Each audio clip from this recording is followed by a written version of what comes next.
अस्सलाम वालेकुम एवरीवन। बहुत लोगों से सुनते आए हैं कि एफसीपीएस ना करो, एमडीएस ना करो, एफसीपीएस ना करो, एमडीएस ना करो। मैं खुद काफ़ी जूनियर्स को एडवाइस नहीं करता कि वो एफसीपीएस या एमडीएस करें, लेकिन इसका ये मतलब नहीं है कि ये बहुत बुरी डिग्रीज़ हैं। और आज ये वीडियो में बनाऊंगा कि एफसीपीएस और एफसीपीएस के क्या फ़वाइद होते हैं।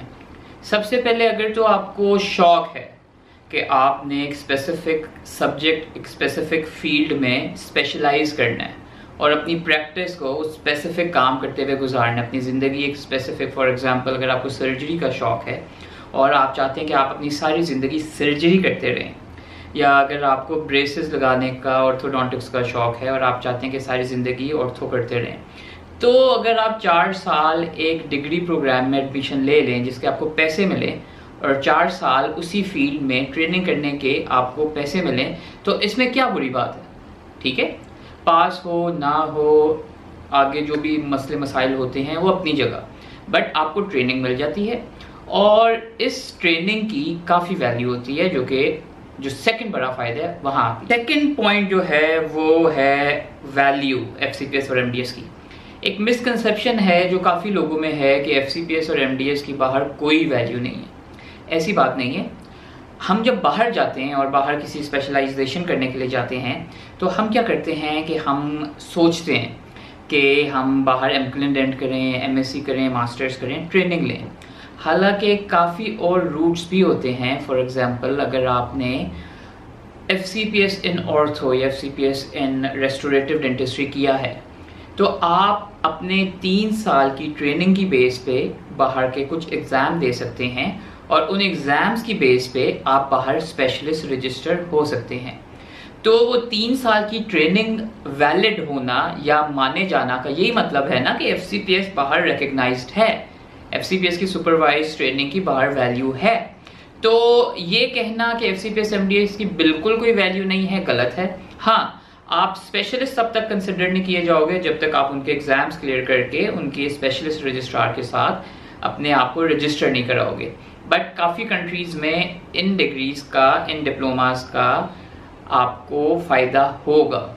तो सिर्फ ये सोच के कि बाहर कोई वैल्यू नहीं है, एफसीपीएस ना करना वुड बी रॉन्ग। थर्ड जो फ़ायदा ये है कि आप लोगों के सामने अनएम्प्लॉयमेंट है और जॉब्स मिलना बहुत मुश्किल है और इंडक्शंस मिलना भी मुश्किल है, आसान नहीं है। एफसीपीएस एमडीएस में बहुत मुश्किल से इंडक्शन मिलती हैं, बट बहुत कम दुनिया में ऐसे एजुकेशन प्रोग्राम्स हैं जहां ट्रेनिंग करने के आपको पैसे मिलते हैं और एफसीपीएस उनमें से एक है, एमडीएस भी है। और गवर्नमेंट से अगर आपको इंडक्शन मिल रही है, ट्रेनिंग मिल रही है, तो even if you are stuck और if you are unsure about whether you want to pursue it or not, तो फिर आपको पैसे मिलते रहेंगे 4 साल। और उन 4 साल आप अपना जो फ्रेश ग्रेजुएट वाला टाइम होता है जिसमें आप अपने आप को इम्प्रूव कर सकते हो, आप अपने आप को स्टैब्लिश कर सकते हो एज अ प्रैक्टिशनर, वो आप स्टैब्लिश कर सकते हो। चौथा जो फ़ायदा है, पाकिस्तान में रहते हुए आप अपने पीआर को इस्तेमाल कर सकते हो। जब आप गवर्नमेंट हॉस्पिटल या अपने पेरेंट कॉलेज से एफसीपीएस करते हो तो आपके लिंक्स बनते हैं, लिंक्स ज़्यादातर स्टूडेंट से बनते हैं। ये है मिसकंसेप्शन ये कि मतलब काफ़ी मेरे पास भी जो स्टूडेंट्स आते हैं वो यही समझ रहे होते हैं जो एफसीपीएस का पीजी है उसे काम ज़्यादा आता है कंपेयर टू जनरल प्रैक्टिशनर जो वो काम करता रहता है। तो लेकिन इस चीज़ का आपको ये फ़ायदा होता है कि आपके कॉलेज में जो स्टूडेंट्स जिन्हें आप पढ़ाते हैं वो एज अ पेशेंट आप गैदर कर सकते हो। तो ये बिज़नेस फ़ायदा अगर आप बिज़नेस साइड पे देखें हो जाता है। तो ये मल्टीपल फ़वाइद थे जो मैंने सोचा कि एफसीपीएस और एमडीएस के होते हैं। क्या मैं रिकमेंड करता हूँ कि एफसीपीएस या एमडीएस किया जाए? Answer is if you are passionate about a certain subject, let's say for example orthodontics, और आप वाकई ऑर्थो सीखना चाहते हैं, तो फिर मेरे ख्याल से एफसीपीएस करने का आपको इतना फ़ायदा नहीं होगा। हाँ, अगर आप ऑर्थो में ही रहना चाहते हैं, ऑर्थो की फील्ड को ही प्रैक्टिस करना चाहते हैं, तो एफसीपीएस किए बगैर पाकिस्तान में उस फील्ड में, या एमडीएस किए बगैर पाकिस्तान में उस फील्ड में प्रोग्रेस करना मुश्किल हो जाएगा। प्रोफेशनली सीखना है तो बाहर जाएं। बाहर जाने के वसाइल नहीं हैं तो वसाइल पैदा करें।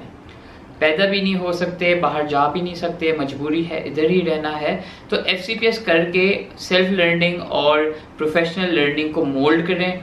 आप ऑनलाइन सर्च करें, ऑनलाइन देखें कि किस तरह आप ट्रीटमेंट्स अपने पेशेंट्स पे इम्प्लीमेंट कर सकते हैं, और जब वो पेशेंट्स पे आप इम्प्लीमेंट करेंगे तो ऑटोमेटिकली आपको फ़ायदा होगा। तो this was a short video about FCPS MDS और उनके फ़वाइद। मैं अपने यंग ग्रेजुएट्स को यही कहूँगा कि अभी भी गैप ईयर लें और सोचें कि वो अपनी ज़िंदगी में क्या करना चाहते हैं, क्योंकि लोग सोचते नहीं हैं पैसा देख के, या बस फंस गए आ गए डेंटिस्ट्री में तो बस वो सक्सीड नहीं कर पाते, उन्हें जॉब्स नहीं मिलती, जॉब्स miलती हैं तो जॉब्स में प्रोग्रेस नहीं कर पाते, कंफ्यूज रहते हैं। FCPS के 4 साल के बाद वो आके कह रहे होते हैं कि हमने अपनी ज़िंदगी ज़ाया कर दी, हमें मज़ा नहीं आ रहा, हम खुश नहीं हैं। तो ये सब चीज़ें आप अवॉइड कर सकते हैं अगर आप ग्रेजुएशन के बाद 1 साल अच्छे से अपने आप को जानने की कोशिश करें। ये आप ग्रेजुएशन के दौरान भी कर सकते हैं, पर तब प्रॉफ का इतना स्ट्रेस होता है, इतना टेंशन होती है कि मुश्किल हो जाता है। ग्रेजुएशन के बाद 1 साल लें, अपने आप को जानने की कोशिश करें कि आप किस तरफ सक्सेसफुल हो सकते हैं, किस तरफ आप काम करके खुश हो सकते हैं। जिस चीज़ में आप खुश होंगे, पैसा, सक्सेस खुद ही आ जाएगा। Thank you so much guys. अगर आपको वीडियो पसंद आई है तो लाइक करें, मेरे चैनल को सब्सक्राइब करें और अपने दोस्तों के साथ शेयर करें। एक और वीडियो के साथ मिलेंगे अगले हफ्ते। मुझे इजाज़त दीजिए। अल्लाह हाफ़िज़।